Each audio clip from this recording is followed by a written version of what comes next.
the saga of NASCAR's DB Cooper, LW Wright.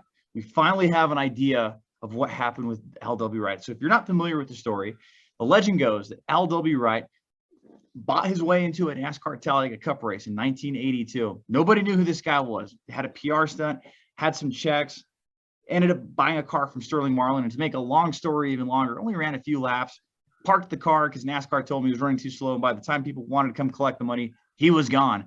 But this week, it was revealed that LW Wright has been located. Rick Houston, who runs the Scene Vault podcast, revealed that he was able to track down LW Wright and speak with him. So after years, and this is coming from the podcast itself and from ESPN.com, quote, after years of efforts from journalists to find Wright, he was finally located by another longtime motorsports writer. Wright finally tells his story on an agreed-upon date in mid-April. Houston was ushered to an undisclosed location where Wright, who is now 73 years old, was waiting. Houston was understandably skeptical about meeting a man who has worked very diligently for nearly half a century to elude anyone from the NASCAR community. But because of that, the writer was very thorough about positivity and identifying Wright. So, yeah, 40 years ago, this guy snuck into a cup race, and now we know who the man is. David Starr, I mean, is this something you're familiar with, the story with LW Wright in the Talladega race? For years. I mean, I've been reading and I've been reading stories about Mr. Wright and, and how Sterling, he had all this money, wrote hot checks. I've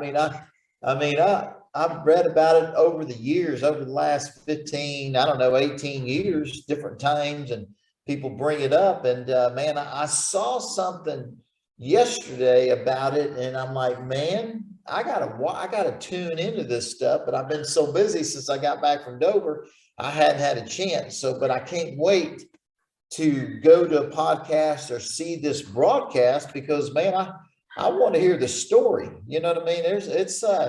This guy, how he was able to get NASCAR to approve him to run at Talladega.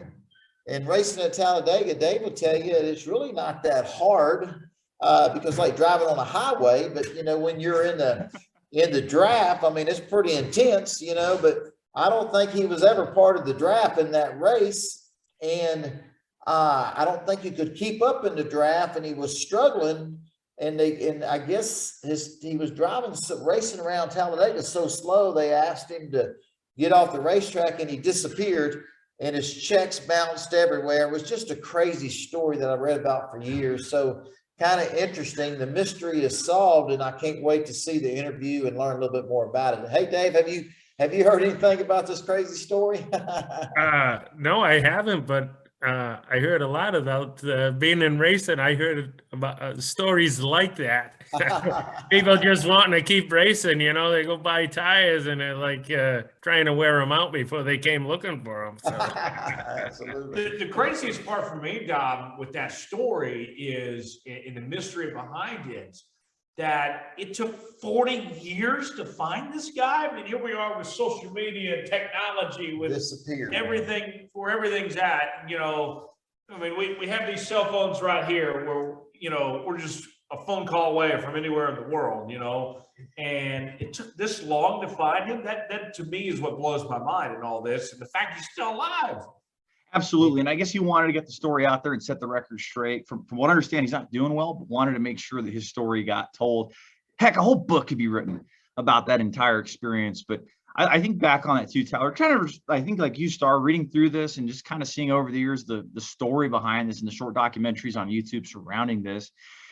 They really couldn't deny him the opportunity to race because of the Alabama right to work laws. And at that time, it was easier. I mean, granted, it's hard, right, to make it to the professional level racing, but it was easier. There was a lower level of entry to be able to run NASCAR races, and the Alabama right to work laws made it tough to deny him that spot. And for him to run the race and the authorities to be involved and private investigators to not track him down. And I believe statute of limitations on something like that would run out after about 7 years anyway. So I think he figures he's got nothing to lose.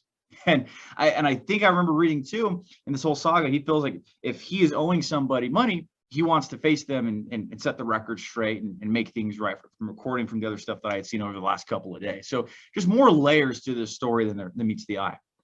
Absolutely. Okay, so if we found him, now we need to find Steve Bartman, the guy who caught the the foul ball, the Cubs playoff game about 20 years ago that went into hiding, and the Cubs missed the World Series that year, the whole story. No one's seen him since then. So